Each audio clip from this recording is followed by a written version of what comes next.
The house stood at the end of Blackwood Lane. It was a Gothic Victorian mansion with a dark and brooding presence. Rain lashed against its crumbling walls. The wind howled like a banshee through the skeletal trees. An oppressive silence hung in the air, broken only by the occasional clap of thunder. Locals whispered tales of dark secrets hidden within the home. They said it was cursed. They said it was haunted by the ghosts of its former residents. The home had stood empty for decades. No one dared to enter.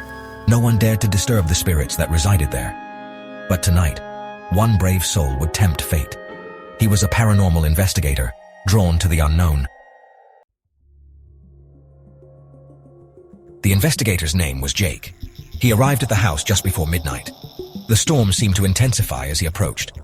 It was as if the house itself was trying to warn him away. Jake stepped out of his car and into the downpour. The air was thick with the smell of wet earth and decay. He made his way up the creaking porch steps. The front door groaned open as if it hadn't been touched in centuries.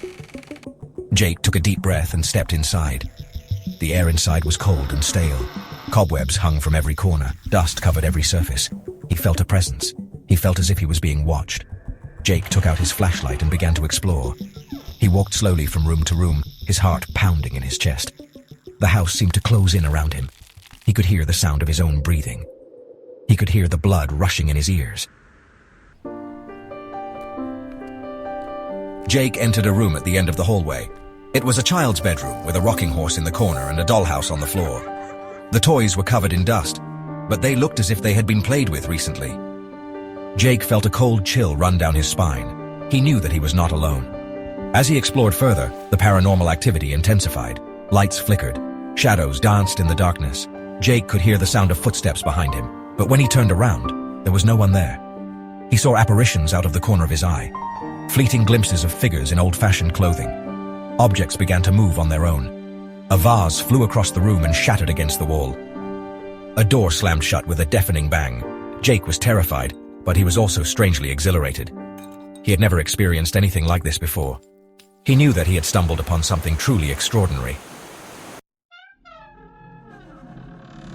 Jake made his way to the basement door. It was a heavy wooden door with a rusty iron latch. He hesitated for a moment, and then he slowly opened it. The air in the basement was thick and musty. It smelled like death. Jake took a deep breath and stepped inside. The only light came from a small window at the top of the stairs. It was enough to illuminate the cobwebs and dust that covered everything.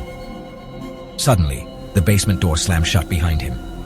Jake spun around and grabbed the handle, but it wouldn't budge. He was trapped.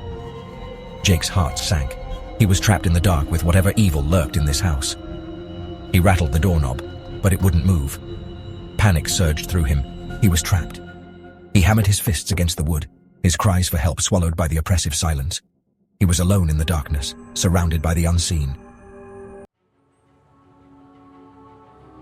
Jake slid down against the wall, his back to the door. He felt a wave of despair wash over him. He pulled out his flashlight and shone it around the basement, but it did little to pierce the oppressive darkness. He was alone, trapped in a place of palpable evil. He sank to his knees, his body trembling with fear. He knew then that he wouldn't escape. He would become another lost soul in this cursed house.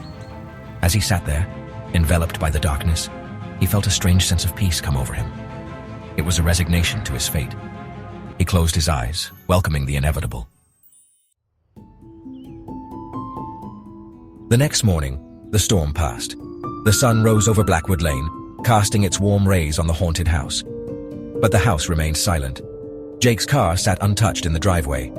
He was never seen again. The old house on Blackwood Lane still stands. It is a testament to the darkness that can lurk in the shadows. Some secrets are best left buried. The house on Blackwood Lane is a chilling reminder that some mysteries are not meant to be solved.